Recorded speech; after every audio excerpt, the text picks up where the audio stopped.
Deși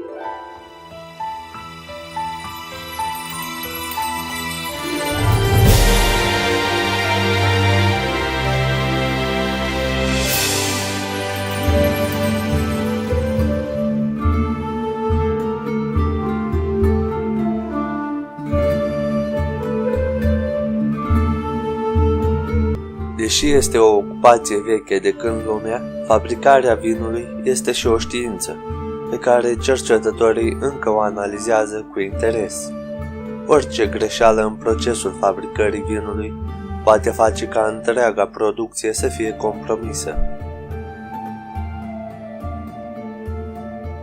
Chiar dacă nu sunteți un degustător profesionist, cu siguranță ați observat că multe vinuri mai vechi au un gust diferit, mai plăcut decât vinurile din sticlele îmbuteliate recent, chiar dacă toate provin din aceeași vie.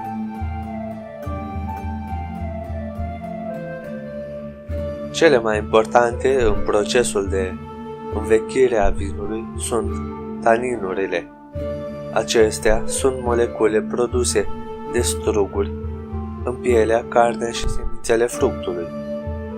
Taninurile au proprietăți antifungice și sunt cele care dau strugurelui și vinului gustul specific, puțin amar și care vă pot lăsa în gură o senzație de uscăciune, având un efect astringent. Tot ele sunt responsabile cu mirosul vinului. Interacționând cu alcoolul din vin și confecționându-i aroma specifică de fructe, astfel, în cazul unui vin mai vechi, aceste taninuri mature conferă un gust mai plăcut. În timpul procesului de fermentație, taninurile sunt alterate de moleculele de oxigen care pătrund în sticlă prin dop. Dar dacă oxidarea are loc prea repede, taninurile nu vor mai putea neutraliza aceste molecule și vinul va avea gust neplăcut. Producătorul de vin poate controla cantitatea de taninuri pe care o vrea. Vinul, care rezultă dintr-un contact mai îndelungat între strugurii zdrobiți și pielea și semințele pline de taninuri, va avea un gust amărui la început, dar în timp va fi foarte apreciat. Vinul are o culoare galben-verzui cu arome de agrișă și note fine de flori de soc. Este un vin echilibrat cu un caracter erbaceu plăcut simțit în palatul cavității bucale. Fructozitatea este în echilibru cu aciditatea, aceasta ieșind în evidență în special pe postgust, ceea ce face acest vin cu o companie ideală pentru preparate culinare.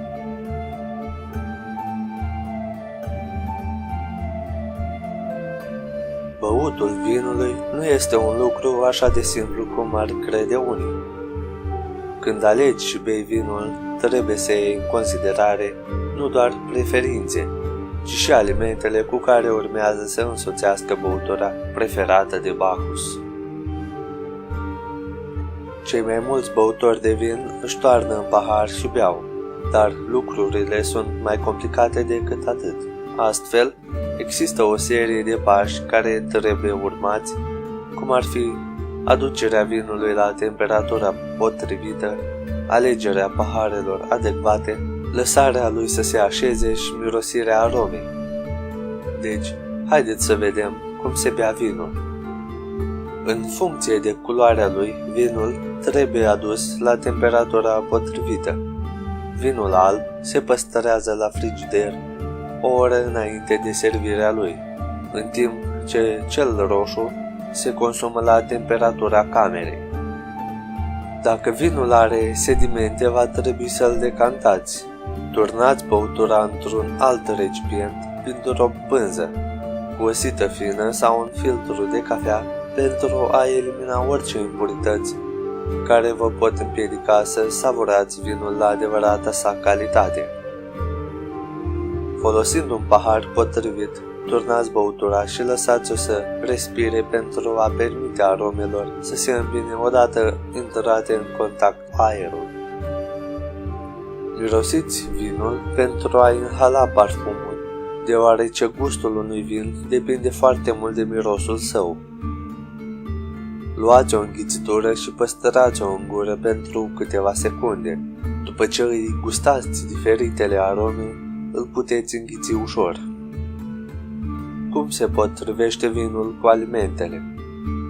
Ca să poți savura sau servi un vin potrivit mesei sau cinei pe care urmează să o iei, trebuie să știi următoarele recomandări.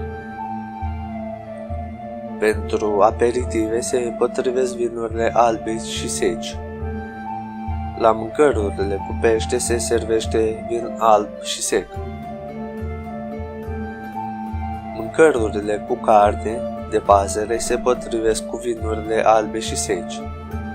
Felurile de mâncare cu carne de porc, vită sau vânat merg cu un vin roșu. Platourile de brânzeturi se potrivesc de minune cu vinurile roșii. Desertul se servește cu vinuri dulci și aromate. Am aflat toate acestea, dar cum se servește vinul invitaților? După acceptarea vinului de către gazdă, se poate începe servirea oaspeților în sensul acelor de ceasornic, după cum urmează. Dacă există un oaspete de onoare, el sau ea trebuie servit primul.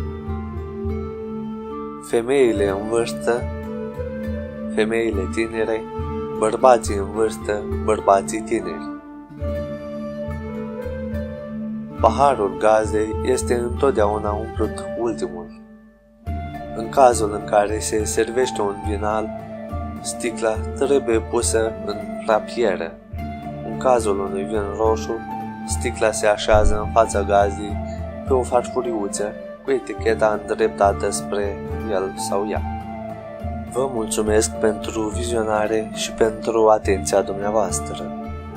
Iar dacă vreți să ajutați, nu uitați de like, share, subscribe.